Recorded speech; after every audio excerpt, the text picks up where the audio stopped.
everyone. Look up in the sky. What is that up there? Is it a bird, a plane, a meteor? No, it's DeepSeek. You're watching Techstrong Gang.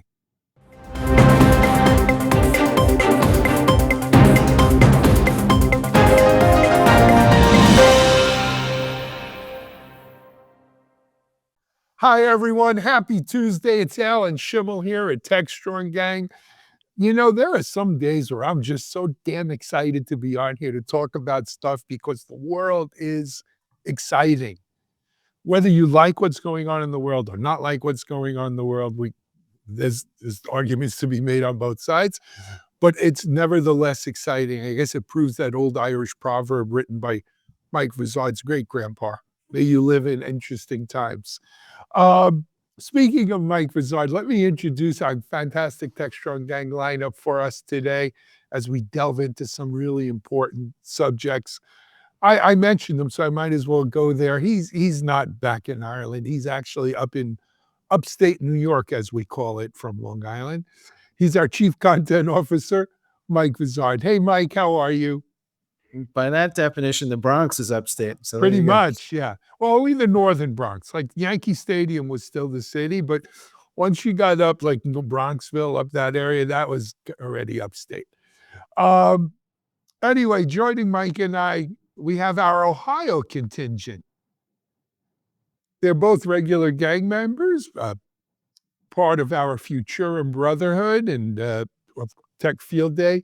She is the editor of Techstrong AI and Gestalt IT, Sulagna Saha. Hi, Sulagna, welcome, and thanks for being on with us today.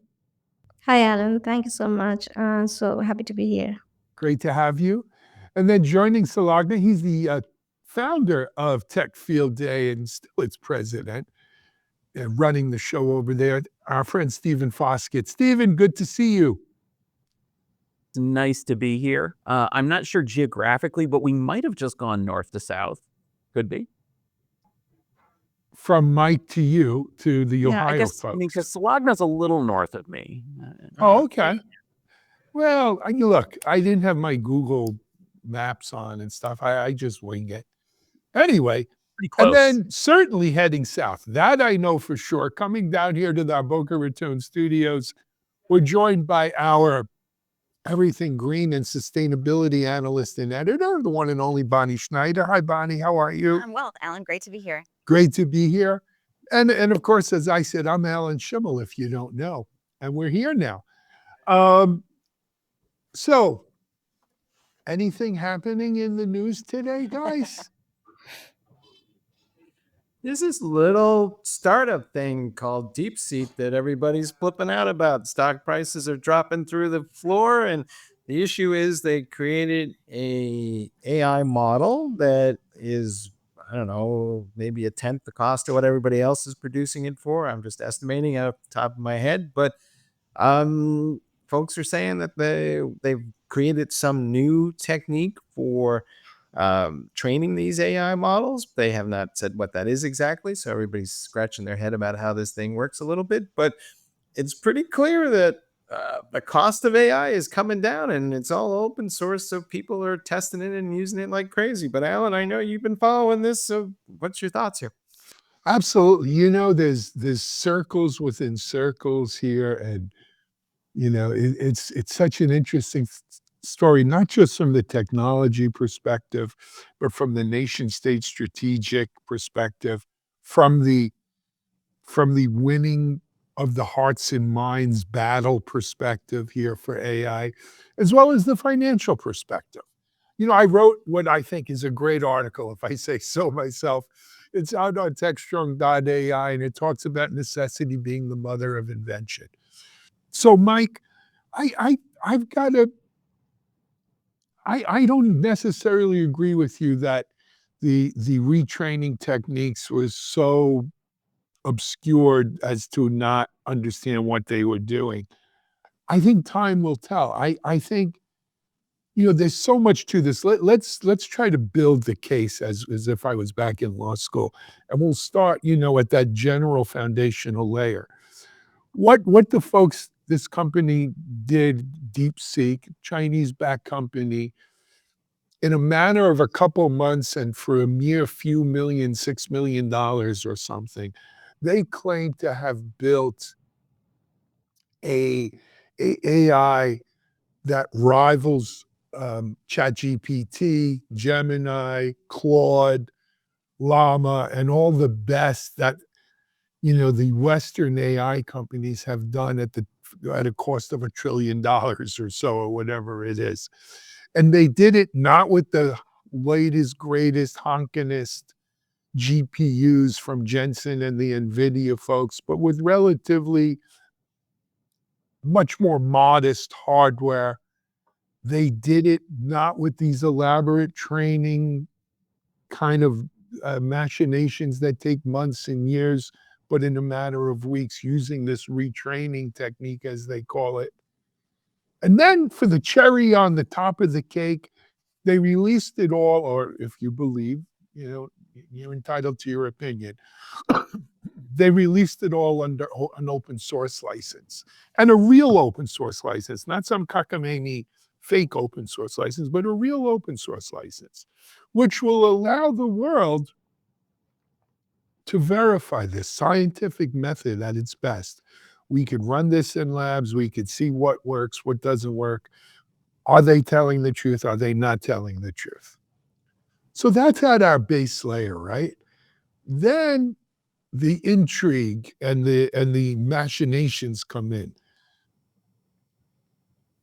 A country that just said we're putting $500 billion into buying or building AI data centers and energy production says, oh no, we can't let this happen. This will ruin the whole thing.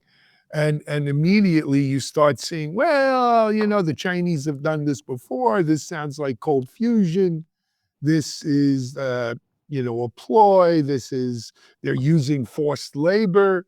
So the numbers aren't really true. Maybe. Why did the Chinese open source it? Obviously, to try to kneecap the Western AI industry. Very likely. But here's the bottom line. Who benefits from this? I'll tell you who benefits from it, the consumers. Because ultimately, in this war, for lack of a better word, and war doesn't necessarily mean guns, but in this battle of AI supremacy, as I think Satya Nadella at Microsoft said, we will all win because AI will become more ingrained into what we do. We will use it more. If it's easier to do, we all win for that. Now, there are some out there, though, who, looking at this under the guise of nation-state strategic initiatives and advantages, are just going to refuse to accept it. I think there's another argument to be made that perhaps if we didn't hold it so close to the vest and made it available to other countries, maybe this experimentation wouldn't go on, or maybe it's the inevitable necessity is the mother of invention, as I wrote in my article. By the way, that article's on Techstrong.ai. There's another good article there from John Swartz that was written prior, actually last Friday. You can check that out as well, and I'm sure we'll have more coverage, especially as the shockwaves of this reverberate around the globe. Anyway, I'll throw it open to the panel here for your thoughts. So the part that I like about this is the open source side of it, and that theoretically, at least, we should be able to replicate the results, and somebody else might use the same techniques to create additional models, and that would be awesome because other folks, in addition to all the things that you just said, are going to be a little bit wiggy about using an AI model directly from China because we're busily ripping out every telecom piece of equipment we can find from those guys. So I really hope that this is the way it works out, but I'd like to see the scientific proof and then I'll be happy. Stephen, I don't know what you think. Yeah. Well, I think that there's a few different aspects to this story that are interesting. I mean, and we've touched on most of them here already. Certainly one of the questions is how did they do it? This thing exists. It's the most downloaded model in Hugging Face, apparently, and everybody's trying it out and experimenting with it, playing with it. So it's not like we can pretend that this didn't happen. It happened. Um, you know, eh, how did they do it? We don't know.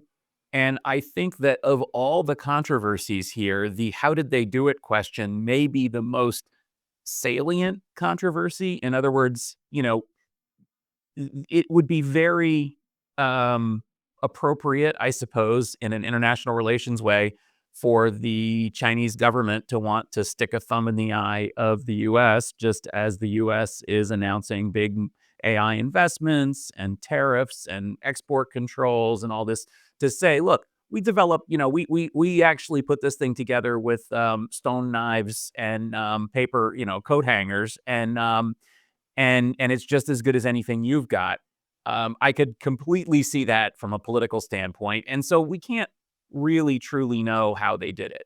I suspect that there's a lot of truth in what they're saying about how they did it, which is that they really relied on reinforcement learning.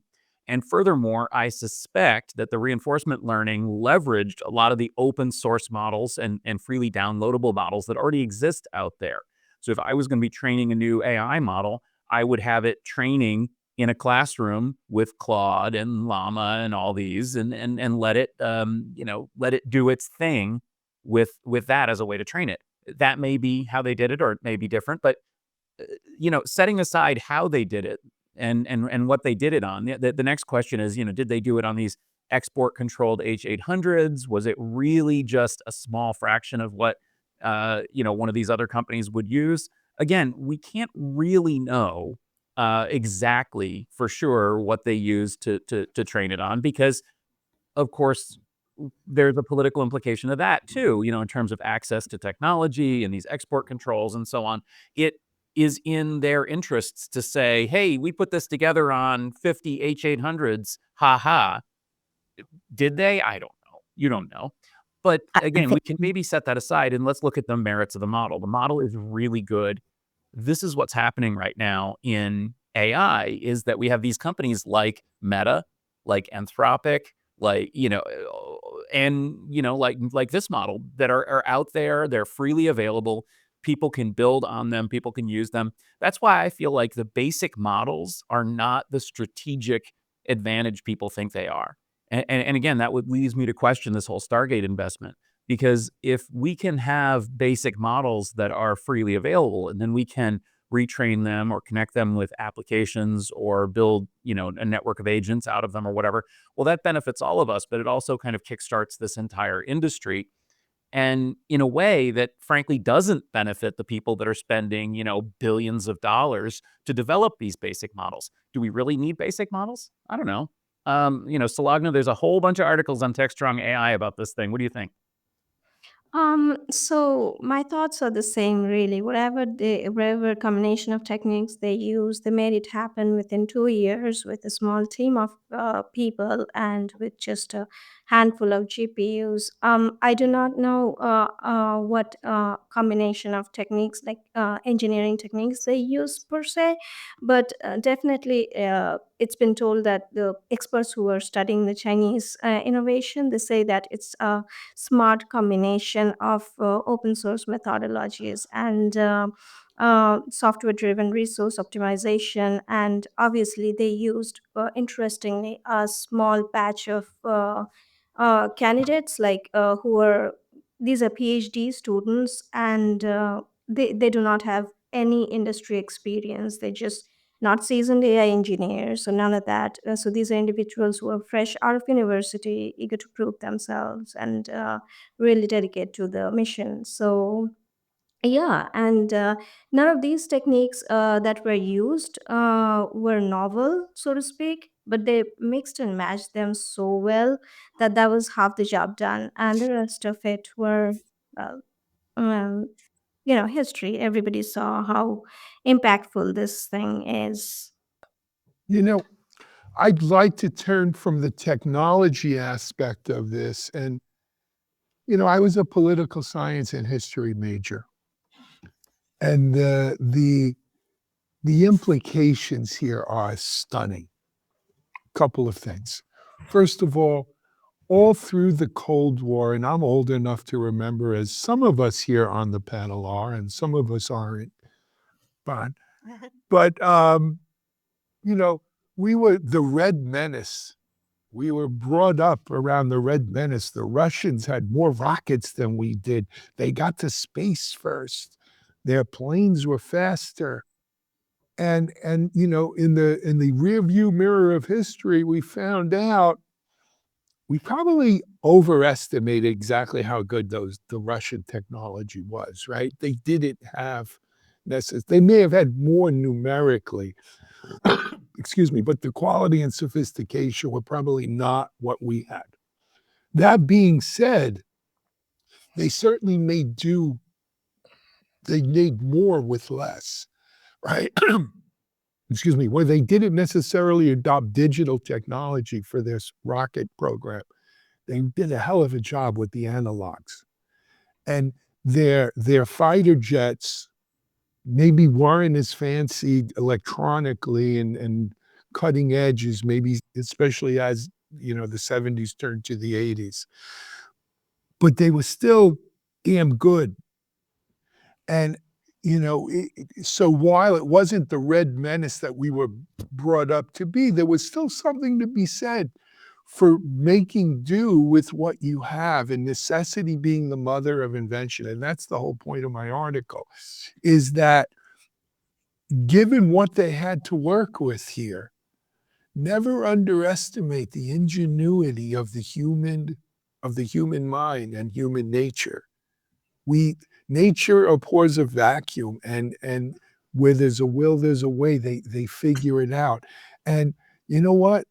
I will tell you the truth. Historically, that was one of the things about America, right? We used to, you know, going back to the railroad era and the cars and you know, all of those things in the, let's say, mid 1800s through the mid 1900s, we figured out new, better, cheaper ways of doing things. It's not always the guy who spends the most money wins. And that's part of the American story too, is it, you know, if you could come up with a better mousetrap, good for you. You deserve what you get. And is this a better mousetrap? You know what? I don't even pretend to know enough about the technology and what happened here to tell you it's definitely a better mousetrap. But I will tell you it is a mousetrap that seems to catch mice as well as some of the other mousetraps out there right now. And until it's shown otherwise, I think it's just a fascinating story about human the human condition, whether you're Chinese or Indian or American or Brazilian, or I don't care where you're from, we're all humans.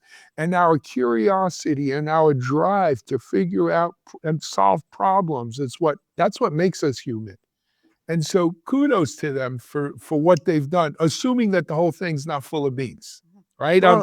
Well, assuming that it doesn't matter what they did per se, one of the things that we have seen is the open source community keeps closing the gap between their models and the proprietary models, and they keep closing it faster. And so these AI companies, they have a problem that goes beyond just what the Chinese are doing.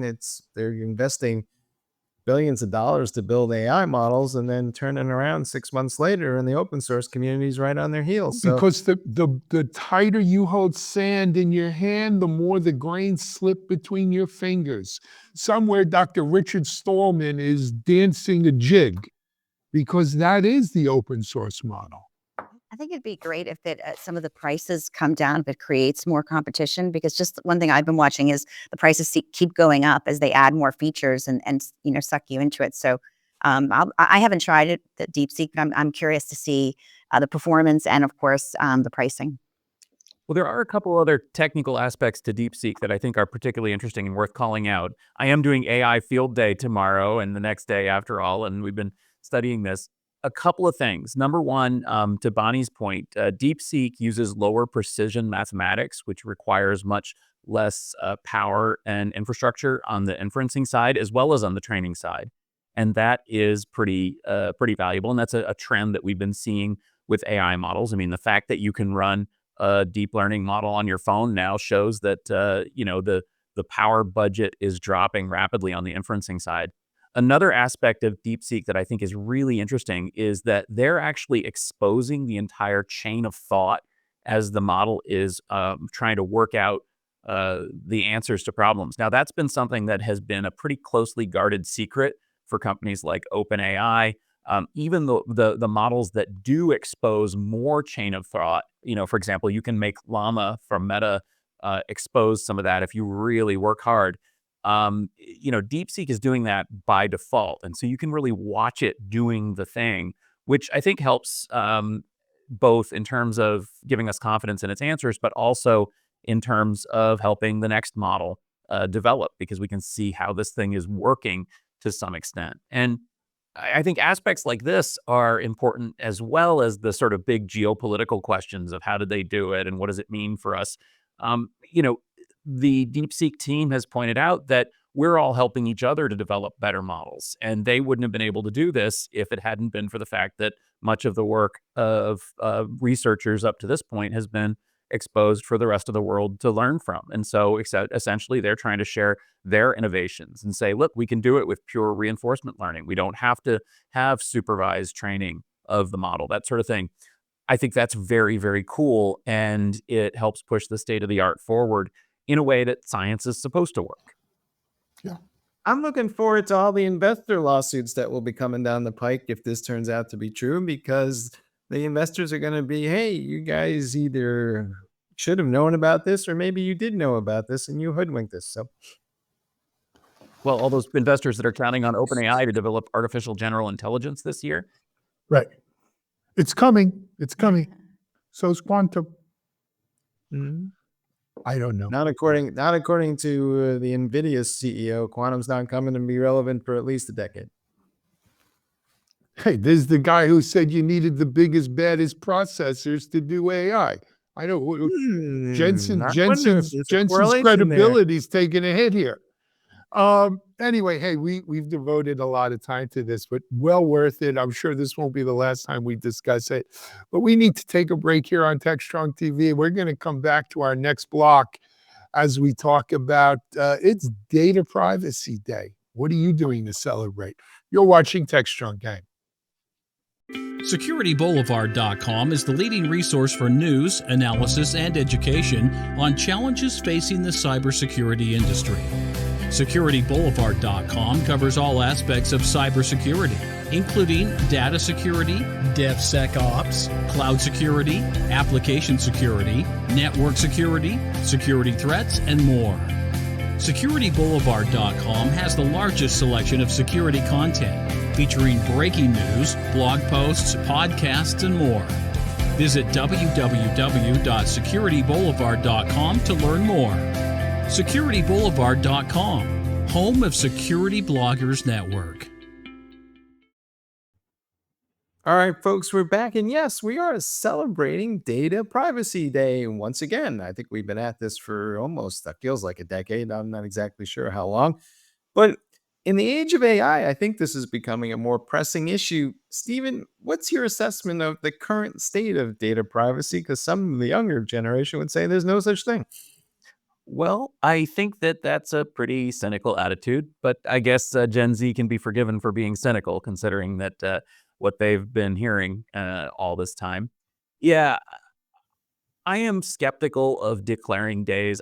I don't know if you guys know it, but every week on the Gestalt IT Rundown on Wednesdays, we begin the show by pointing out some of the ludicrous days it is. It's National Spaghetti Day, National Girl Scout Cookie Day, whatever.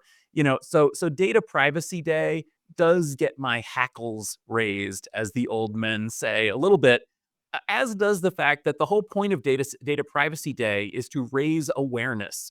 Yes, awareness and $1.89 will buy you a bean burrito at Taco Bell. It's not all that useful to raise awareness of things that people are already annoyed about and cynical about and resigned to. But that being said, that's my grumpy old man shouting at the clouds. Let me put on my regular hat here and say, yes, there's a lot of things in Data Privacy Day that we do need to focus on. Now, first off, I think that it's important to recognize that we do or should have some control over our personally identifiable information. I think most of us have experienced the joy or frustration of going to, I don't know, some sort of appointment and the form says, put your social security number here. And if you're like me, you go to the person and say, are you going to tax me? Well, then why do you need my social security number? And half the time the answer is, oh, we don't need that. We just ask for it. Well, right there is the problem with data privacy. We don't need that. We just ask for it. The next aspect is that most of this personal identifiable information is not stored in a secure way, at least here in the US. Now, I know in Europe they have strong penalties for not storing it securely, but I question whether those penalties are actually having the impact that they could have, because I suspect that many of it's still not stored securely over there. And in other countries, well, who knows what the laws are and who knows what the practices are. I suspect that in many cases, this stuff is, PII is stored wide open. Sure seems to be because of all these massive data breaches. As my friend Troy Hunt and Have I Been Pwned exposed, there are data breaches all the time. And all of us get caught up with them. And there again, I mean, it's easy to become cynical when the answer to a data breach is, here's a free year of credit monitoring from a company that's going to try to sell you stuff. Awesome. That's really going to help me. So I love the idea. I love the spirit. I love the heart of Data Privacy Day. But the truth is, we do live in a cynical time, and I'm not surprised that people are cynical about data privacy. I have a thought or two on this. So I'm really glad we have a data privacy day one day a year, but we should give a crap the other 364 days a year too. But that being said, when I think of data privacy, I don't think just of PII. I think from a corporate level, right? Data represents the crown jewels of so many of us for our organizations. And if we don't handle that data, someone's liable to steal it, use it to build an open source model and sink the whole ship. Right? It's happened. That being said, Stephen, I agree with you. Social security numbers were never meant to be unique identifiers for ID. It was really just so you have it's like your account number in the bank of Social Security. And I wish we would get away from Social Security numbers as a unique identifier. I do take umbrage, though, in terms of the GDPR. I think whether you're based in Europe or not, you are subject to GDPR if you're doing business on the internet. That's the reality of it. Very few companies can get away with saying, oh, well, we're not in Europe, we don't participate. Bullcrap. You've got customers in Europe, you have customers of customers in Europe, you're subject to it. I think a lot of people do store PII in encrypted or secure locations.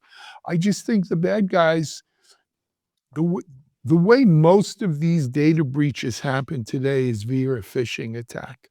And so, Stephen, not to pick on you, but if I'm able to log into Tech Field Day encrypted data as Stephen Foskett because I was able to get your credentials, I have access to the whole thing. Very few attacks are sort of brute forced, and we read about them sometimes, right? You'll hear about a brute force attack, and I got salted, data that I could work on for the next 300 years to decrypt until Jensen tells us it's okay, and then quantum is real, and we'll use quantum to break it. But that's not the way most hacks take place. They take place with credentials that give them access to unencrypt the encrypted data that they're grabbing. Now, that being said, as I said right from the outset, I appreciate the gesture of calling attention to Data Privacy Day. I think it made more sense 10 or 15 years ago when we really had a problem getting people to focus in on security. Its time has probably passed. I don't know. Every day is Data Privacy Day. I would argue the tenor of the conversation needs to change, and I think Stephen touched on it a little bit with the whole Social Security thing. But too many organizations think that the data that they collect is now their data, and they don't really think about it as they are the stewards of data that belongs to somebody else, and they're being trusted with something, and then they don't manage it well because then they give it to developers to code stuff, and then they give it to salespeople to shove it in a spreadsheet somewhere in an unprotected file, and they're just cavalier with the whole thing. I remember talking to one guy recently who was a developer in a bank, and they would know how much money Celtics players had in their account because they were just kind of using that data to help build their next generation of applications, and they had no business knowing it or no requirement for knowing it. I just think that the issue isn't so much the way we secure the data, it's just how we think about what the responsibility is. I totally agree with you, Mike, and Stephen as well.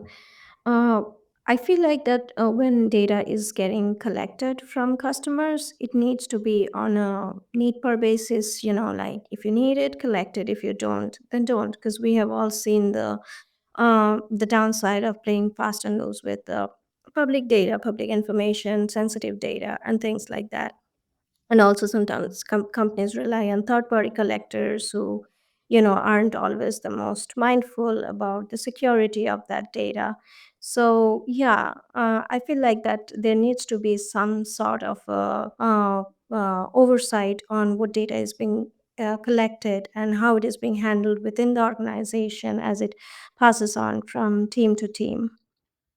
And how it's being sold, right? From company to company. That's always such a big issue. That's why I hate giving my phone number to any store, because you'll get so many spam calls after that from people you never heard of. Let me give you a real world example, though, that happened to me this weekend. Well, not to me, to my wife, Bonnie. But if it happens to her, it happens to me too.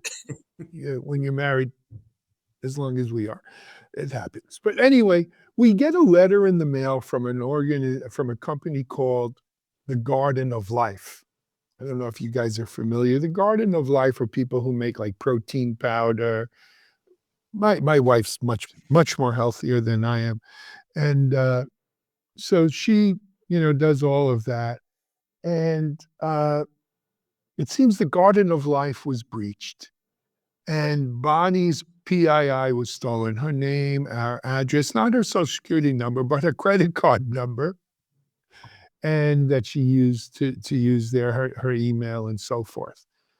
We've all gotten these letters, I'm sure. I usually get one a week or so from some organization or company we do business with. And like most of these letters, it says, good news, we're going to give you a free year of monitoring. Now, it used to be you would go to like Experian or Equifax and you'd sign up and you get, or TransUnion, you get your free year of them giving you alerts. But no, now there's a cottage industry of companies who do this sort of thing for companies who are victims of breach. In this case, the company was called IDX. Bonnie, I said, well, Bonnie, you got to go fill it out and get your year of monitoring. She came back, she said, Alan, they're asking all these questions. I don't understand why they need this information. I said, what do you mean? Let me check it out. I log on. I scan the QR code, put everything in. It says, great, Bonnie, sorry about the breach of Garden of Life. They've hired us. We're here to help. And it then proceeds to ask her all of these questions about her financial accounts, Oh my God. bank accounts, and everything else under the guise of protecting her. I said, quite frankly, I said, fuck this. We're not doing this. I'm not giving, we're already a victim of a breach. Why would I be giving you all this information? Do me a favor.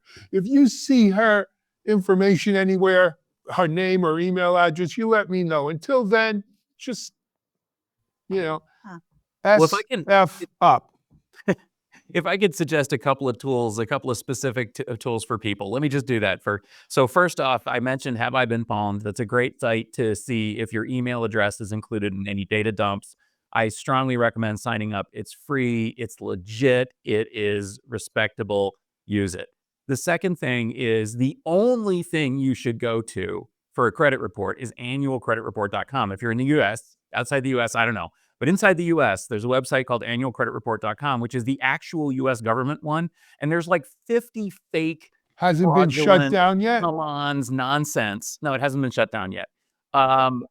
That sound like it, like freecreditreport.com, all that. They're all well, not scams, but businesses trying to take advantage of you.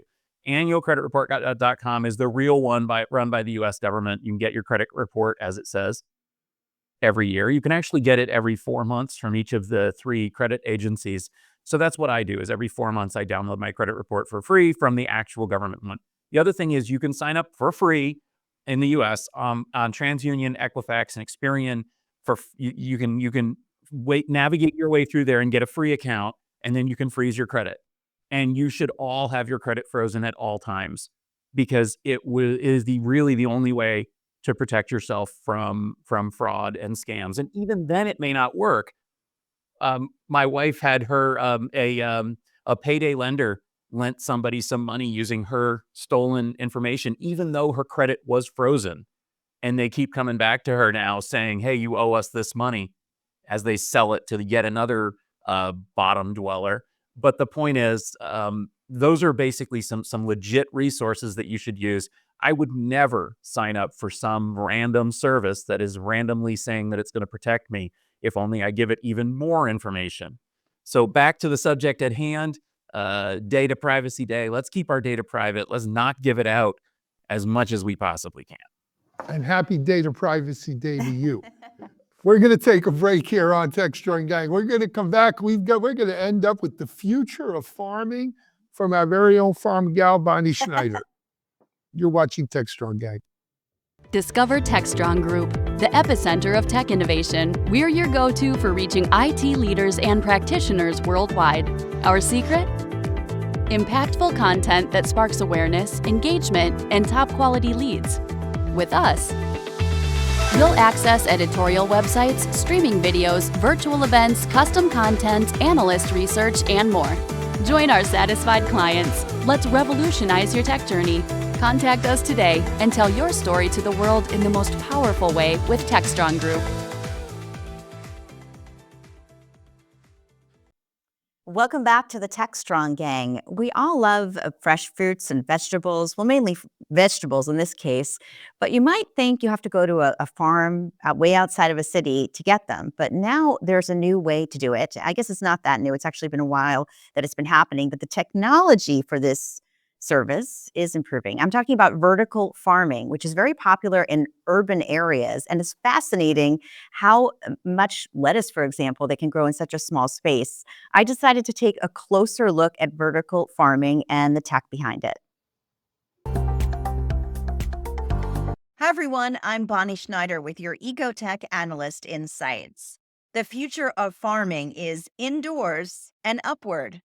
Vertical farms powered by AI and robotics are stacking crops in LED-lit layers from floor to ceiling in urban warehouses.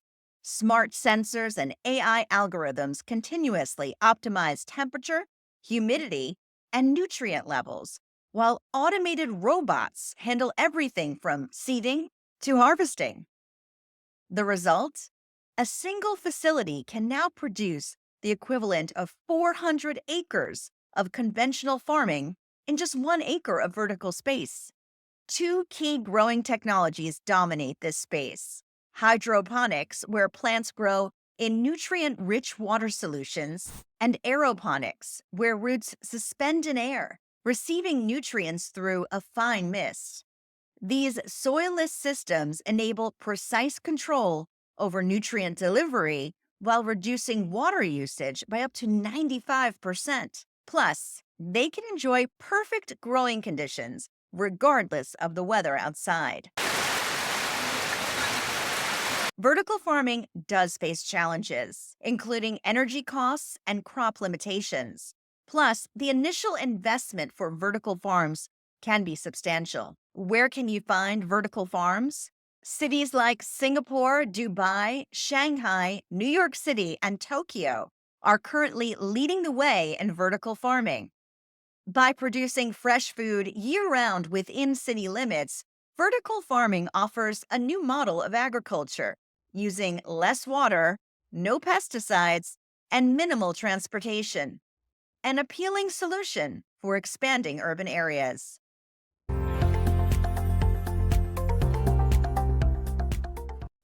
Now, you may not be aware, but more than half the world lives in cities globally, and that number is expected to increase in the decades to come. So, solutions like vertical farming that are leaning into tech and creating more sustainable food and sustainable agriculture are very exciting. In the way that they could hopefully supply more organic food, not using pesticides, and also reducing water use. Or these vertical farms that I just spoke about use 90% less water than large farms do. So I think it's a promising technology for sustainable agriculture. And I'd be curious to see what the panel thinks. So I got to tell you, 3 times now I've almost bought this thing. I think it's called Garden with a Y in it, where it's like it looks like PVC pipe. Have you guys seen this? Looks like PVC pipes, and they have little outs things, and you could put in different plugs for different vegetables or flowers and have a mixed use thing. And in a little corner of your room, you can create this like beautiful thing that both feeds you, makes it smell nice, and is pretty to look at. Um, I don't doubt it, and it uses a little bit of hydroponics and stuff, and there's some, some tech to it as well and lighting, but, um, I just don't know at scale, right? Because so much today of our food is so processed and done at scale, right?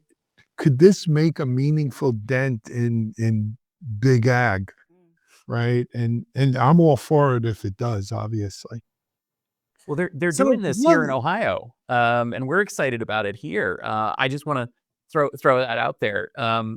I think it can be great for a lot of produce that we eat, especially things like microgreens and salads and so on. It seems to work very, very well for that. There's an organization or a company in Akron called Vigio that's gotten a lot of press for doing this in old industrial building in downtown Akron. There's another one out in Medina that makes that is a real large scale producer of vertically farmed salads, and we buy them all the time. They're tremendous. They don't need pesticides because there's no pests. It's a really positive move, and I think that it can make an impact. It's just not for all types of vegetables, and Right. I think that that's one of the challenges here is you can't grow some things vertically. That's true. Yeah. So, what is the level of scale that we can get to with this? Because ultimately, does this wind up being the digital equivalent of the neighborhood garden project, or is this kind of like something we can feed an entire city using? I think it can be scaled within the cities. So when we're looking at local areas that need to grow food, it's possible. Now, there is the downside of the cost setup that they can be expensive because you're talking about having the IoT and temperature sensors, and that equipment can get pricey. So it's not something that can be scaled cheaply, but it can be scaled. And cities, as I mentioned in my report, like Singapore, for example, are leaning into this in an important way. And the conversation about food and big ag is definitely coming to the forefront. People are looking for less processed foods and having not just a locals farmers market, but even more local. In the cities, when you live like in New York, for example, you'll have in Union Square a farmers market where they're driving a couple hours around the city, and it's very exciting because you're getting that local produce. But imagine if you're getting your lettuce that's a half a block away. I mean, that's pretty exciting. So I think it is going to be scaled. It's going to take a while, and it's going to take some more cost. And then the argument will be, okay, does the cost worth it to have pesticide-free lettuce or basil or some of the Well, things they grow there? is it a question that it's much more expensive to do it that way? It can be with the setup, especially if we're talking about scaling it to the level of that with the technology. But more and more cities are doing this and having success with it. I mean, I like the idea of, the family farming. You grow your own food, even if it's just for your family. It doesn't take a lot to just grow enough for your family, Right. right? And what a kind of game changer that would be. I think the I would- AI I would- technology will also help it speed up and where we've seen it maybe 10 years ago versus now. I would like to see the math on that because, all the people are saying that it's less expensive to go use some giant field somewhere and ship it. Are we really factoring in the total cost of that? Because, when I look at it, I'm like, the cost of moving all that stuff and the produce and the trucks and the impact it has on the climate is, not insignificant. Well, I just heard about a startup using reinforced growing techniques. Uh-huh. That, And for, that may and, revolutionize this. Maybe and for all you people who are only watching the C block, go see the A block so you know what he's talking about. exactly. Well, But the hey, nice thing about farming on a field is that it has this magical source of light that comes from the sky for about half Yeah, the that's true. day. The trouble with vertical farming is that indoor farming requires artificial lighting, and artificial lighting can actually be a big power draw. And if you're using fossil fuels to generate the power for the artificial lighting, then maybe it's not so efficient. And the same thing is true of some of the other aspects of it, But- moving around big pallets of soil with plants and so on with a forklift. If you're using a fossil fuel powered forklift to do that, that's not as great as using maybe an electric one. There's all sorts of aspects to it that do make it less suitable. But if you look at things, so for example, I mentioned, if you go to buckeyefresh.com, for example, you can see the scale already of some of these vertical farming techniques. And you can buy this basically everywhere in the state. I think most other states have similar producers as well. And they are able to produce this stuff cost effectively and competitively with farms. Hey, we've been doing this, artificial lights and plants growing since heck I was in college, man. We had all kinds of plants in the remind me to closet. tell you that story one time. I got in a lot of trouble for that. My house has artificial lights too. I just thought about that. I think yours might as well have electrically powered lights instead of using the sun. Yeah, it's like one resource for another. You get the free sun, outside, but then you have to use all the water. So it depends on how you look at Let it. me just say there's some crazy guy in Ohio I know always is on here talking about how alternative energy is getting cheaper and cheaper every day. So there you go. We need to wrap up though this edition of Techstrong Gang. It's been a deep sea kind of day. I hope you've enjoyed it. We'll be talking more about this stuff, I'm sure, in the days and weeks ahead. Sulagna, Stephen, Bonnie, Mike, thank you for joining. Thank you for watching. As usual, we've got a full Techstrong TV lineup coming at you. Stephen mentioned earlier, we've got AI Tech Field Day. Is it Wednesday, Thursday, Stephen, or Tuesday, Wednesday? I'm confused. It is Wednesday, Thursday. We'll be live streaming on Techstrong, including, of course, Techstrong AI. We'll have some familiar faces from the gang there, including, of course, John Swartz and Mish Ashley, but also John Willis is going to be out there. And we'll be recording, in addition to doing the Tech Field Day, the AI-focused Tech Field Day presentations, we're going to be doing the gang. We're going to be recording the gang live on site in San Jose. So watch on Thursday and Friday for the Techstrong Gang episodes recorded live with me. Fantastic. All righty. Hey, that's a wrap. Enjoy the rest of your day. Enjoy the rest of Techstrong TV. Stay tuned. This is a breaking news kind of situation. We'll be covering it as best we can. But until then, this is Alan Schimmel for Techstrong Gang. Have a great day, everyone. We're out.